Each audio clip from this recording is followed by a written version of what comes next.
का उद्गम पश्चिम के विचारों से मानते हैं, उन्होंने अगर इतिहास पढ़ा होगा तो मालूम होगा निश्चित रूप से उन्हें कि पश्चिम में ऐसे अनेक उदाहरण देखने को मिले हैं जहां चर्च और धर्म की मान्यताओं के खिलाफ जाने पर, वैज्ञानिक बातें कहने पर व्यक्तियों को जहर दे देना या उन्हें जिंदा जला देना यह आम बात सी हो गई थी।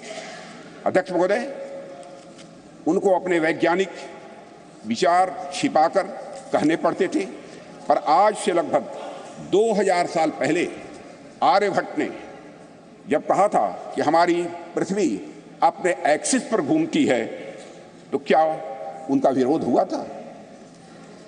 बाराहमीर ने जब यह सिद्धांत दिया कि पृथ्वी का गुरुत्वाकर्षण बल, ग्रेविटेशनल फोर्स, हर वस्तु को अपनी तरफ खींचता है, तो क्या किसी व्यक्ति ने बाराहमीर के इस सिद्धांत को अधर्म कहा था? जब भी भारत में किसी ने कोई नया वैज्ञानिक सिद्धांत दिया है अध्यक्ष महोदय, तो भारतीय समाज ने उस व्यक्ति को ऋषि के रूप में प्रतिष्ठित किया है अध्यक्ष महोदय।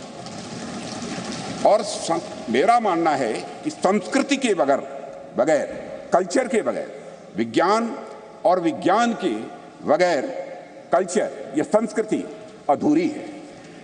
संस्कृति और विज्ञान दोनों एक दूसरे से जुड़ने के बाद ही अध्यक्ष महोदय वह पूर्णता को प्राप्त करते हैं। दोनों को एक दूसरे का पूरक कहा जा सकता है, क्योंकि दोनों ही मनुष्यता के लिए भी यह आवश्यक है। इसका एक छोटा सा लेकिन बहुत ही महत्वपूर्ण उदाहरण मैं आपके सामने रखना चाहूँगा। अध्यक्ष महोदय, लगभग 2 वर्ष पहले उत्तराखंड में भूस्खलन के रूप में एक दुर्भाग्यपूर्ण आपदा आई हुई थी। मैं समझता हूं कि सदन के सभी सम्मानित सदस्यों को इसकी जानकारी होगी, जिसके कारण एक सुरंग में हमारे कुछ मजदूर फंस गए थे। अब इससे निपटने के लिए यहां पर विज्ञान की भूमिका सामने आएगी। हमने सेंसर आदि के माध्यम से यह पता लगाया कि मजदूर सुरंग में कहां फंसे हुए हैं। उसके बाद हमने हेलीकॉप्टर से उन लोगों को वहां से निकालने में भी कामयाबी हासिल की। लेकिन अध्यक्ष महोदय, जैसे ही सुरंग से पहले मजदूर को बाहर निकाला गया, अन्यथा कोई न ले, जैसे ही मजदूर को सुरंग से बाहर निकाला गया, बाहर निकलते ही इसने दोनों हाथ ऊपर करके बड़ी तेजी के साथ जय घोष किया, बद्री विशाल की जय। अध्यक्ष महोदय, इस वाकये ने सारी दुनिया को बताया कि धर्म और विज्ञान किस तरह से यह आपस में जुड़े हुए हैं। एक दूसरे से अलग नहीं है धर्म और विज्ञान, बल्कि यह एक दूसरे से जुड़े हुए हैं। निश्चित रूप से विज्ञान ने उस मजदूर को सुरंग से बाहर निकालने में अध्यक्ष महोदय बहुत बड़ी भूमिका निभाई है, इसमें कहीं दो मत नहीं है। लेकिन उन मजदूर बंधुओं को सुरंग के भीतर जिसने जिजीविषा की शक्ति प्रदान की, जिसने साहस प्रदान किया, जिसने मनोबल प्रदान किया, जिसने आखिरी समय तक प्रयास करते रहने की शक्ति प्रदान की, वह और कुछ नहीं हमारा सांस्कृतिक विश्वास ही था अध्यक्ष महोदय, जिसने कि यह संबल उन्हें प्रदान किया।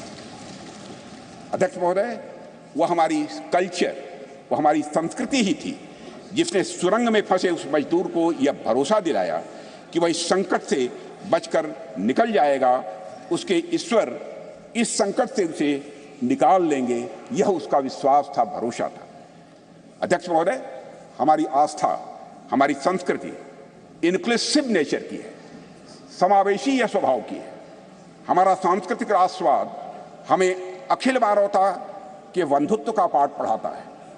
हम सबने देखा कि जियोपॉलिटिकल दृष्टि से काफी कठिन जो वैश्विक परिस्थितियों के बावजूद हम G20 समिट का हमारे प्रधानमंत्री नरेंद्र मोदी जी के नेतृत्व में हम सफल आयोजन कर सके, एवं न्यू दिल्ली डिक्लेरेशन पर भी हम कंसेंसस जुटाने में पूरी तरह से कामयाब रहे।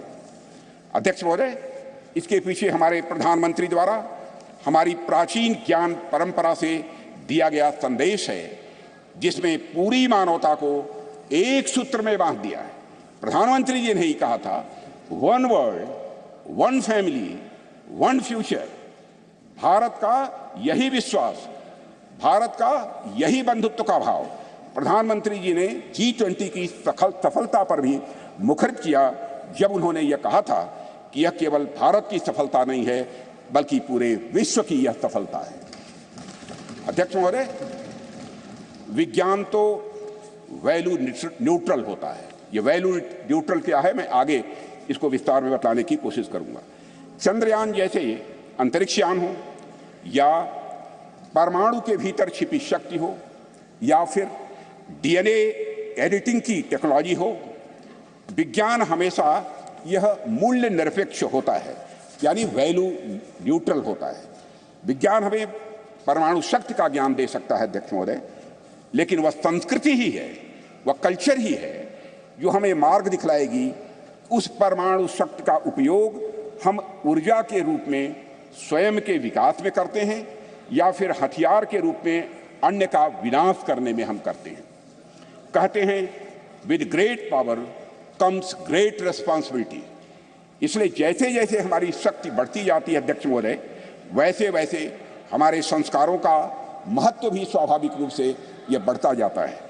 प्रारंभ में मानव के पास बहुत सारे विकसित हथियार नहीं थे, ऐसे में यदि उससे कुछ नुकसान भी होता था तो बहुत बड़े पैमाने पर नहीं होता था। जी न्यूज़।